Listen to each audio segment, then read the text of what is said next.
Bonjour à tous, aujourd'hui on vous propose le numéro 9 de notre classement all-time, donc les meilleurs pilotes de l'histoire du Supercross, les 10 meilleurs, et on est aujourd'hui au numéro 9. 9. Est-ce que tu veux commencer par me donner ton 9 ou est-ce que tu veux que j'ouvre le bal? Comme tu préfères, à toi l'honneur. Allez. Ok, moi j'y vais, puisque mon 9 c'est Jean-Michel Bayle, donc ton, 10e. ton 10. Pourquoi je le mets au-dessus par exemple d'un Eli Tomac? Parce qu'il a un titre. Ok. Ok, il a moins de victoires. Mais il y a une carrière qui est surtout très courte. Mais une carrière qui est très courte, comme tu l'as bien dit dans l'épisode précédent. Et moi, surtout, il y a un petit côté, j'avoue, chauvin, où en tant que Français, je trouve ça. Déjà, c'est le seul à avoir gagné dans la catégorie Rennes en SX aux États-Unis, en tant que Français. Il a ouvert la voie à pas mal de pilotes français, ça a été un pionnier. Aujourd'hui, si on a des Musquin, si on a eu Vimin, si on a Ferrandis, s'il y a eu Tortelli, Roncada, etc., etc., c'est avant tout grâce à lui. Et je trouve que ça a été courageux. J'ai lu pas mal de petites anecdotes sur la manière dont il a décidé de partir aux États-Unis. C'était pas commun. Il a dominé d'abord en Europe et ensuite il a pris sa décision. Et vraiment, au début, dans son coin, il est parti et il s'est engagé en tant que privé sur une Honda aux États-Unis. Il a fait ses premières épreuves. Il n'a pas eu de très bons résultats. Il faisait la même année, si je ne me trompe pas, le championnat du monde de motocross. Exactement. Exactement. Et donc, le calendrier, il arrivait à faire coïncider les épreuves qu'il faisait aux États-Unis et au championnat du monde. Et à force de persistance, il a réussi à décrocher un titre, pardon, pas un titre, un guidon officiel Honda Factory, qui était le team de référence à l'époque, grâce à Roger de Coster. Et à ce moment-là, donc, il est arrivé à son titre, et seul et unique titre, en 91, où il a battu son coéquipier Stanton, qui était la référence absolue là-bas. Donc je trouve ça bien, un bon exemple de détermination, et le mec a rien lâché, et a surtout ouvert la voie à plein de pilotes français qu'on connaît aujourd'hui. Donc je suis assez d'accord avec tes arguments. Je vais vous dire du coup mon 9e. Mon 9e, c'est Eli Tomac, donc ton 10e. Ouais. Sachez qu'on ne s'est absolument pas consulté. Euh, Aucun de nous n'est au courant du classement de l'autre. On a voulu vraiment que ce soit improvisé, entre guillemets. On a travaillé chacun de nos côtés sur nos classements. Et là, on les confronte. Moi, donc, j'ai mis, pour en revenir au classement, j'ai mis Eli 9e devant JMB parce que je pense qu'il a marqué plus, il marque plus son sport que l'a fait JMB. Après, JMB, évidemment, parce qu'il a fait, il a énormément, comme tu l'as dit, marqué le motocross français.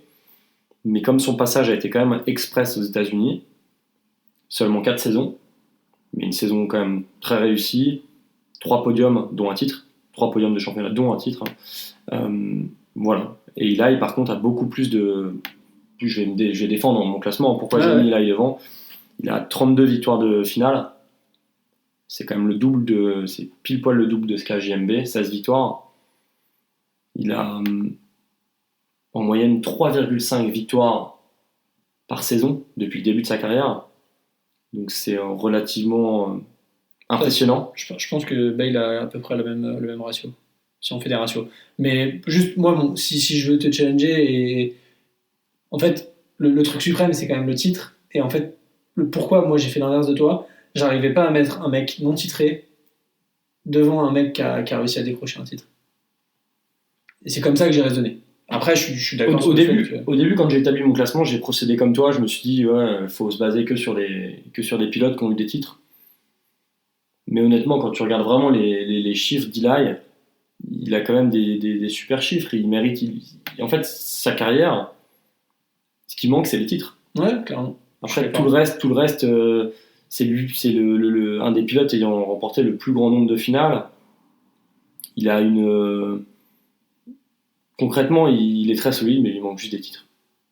Ouais, clairement. En plus, non, j'avoue, je suis d'accord. J'ai pas plus de choses à dire que ça là-dessus. Il a pas. J'allais parler de l'adversité.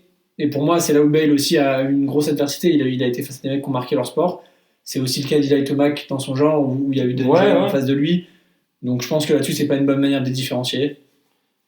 Pas forcément, je pense que là-dessus, ils sont à peu près égalitaires. La grosse différence, et c'est là où c'est difficile de le classer. Mais Eli, on y reviendra plus tard, mais Eli, un petit peu comme un James Stewart, il laisse quand même une grosse empreinte à son sport. Hein. Depuis des années, il gagne beaucoup de courses, il est présent. Alors, il est un peu capable du meilleur comme du pire, même s'il s'est calmé. je trouve la comparaison assez flatteuse, mais comme tu as dit, on y reviendra certainement. Après, je trouve que de toute façon, ce que j'allais dire juste avant, c'est que c'est difficile de comparer Jean-Michel Bale à qui que ce soit, puisqu'en fait, c'est l'un des seuls qui est arrivé et qui a fait 3 saisons. Oui, c'est un des seuls. Ouais, Dans tous les pilotes Il que a j'ai une carrière étudiés, qui est hyper il y a spéciale. une quinzaine de pilotes que j'ai étudiés, que j'ai mis dans un premier classement. C'est celui qui a eu la carrière AMA Supercross la plus courte. 4 saisons. Voilà. Après, je trouve ce qui est intéressant là dans notre, pour l'instant, le début de notre top 10, on peut dire que je pense qu'il est relativement bien fait, puisque ton 10e est mon 9e, et mon 9e est ton 10e. Ouais, Pour l'instant, c'est quand même. Ouais, bah, de toute façon, on verra la suite, mais, Voilà. ça va sûrement être comme ça. Je pense que celui que tu as mis premier est pas 15e chez moi et inversement. Non, sauf grosse erreur Ouais. de notre part. Ok, bah super. Voilà, c'est bon pour Pour le 9e, on se retrouve très vite le 8e.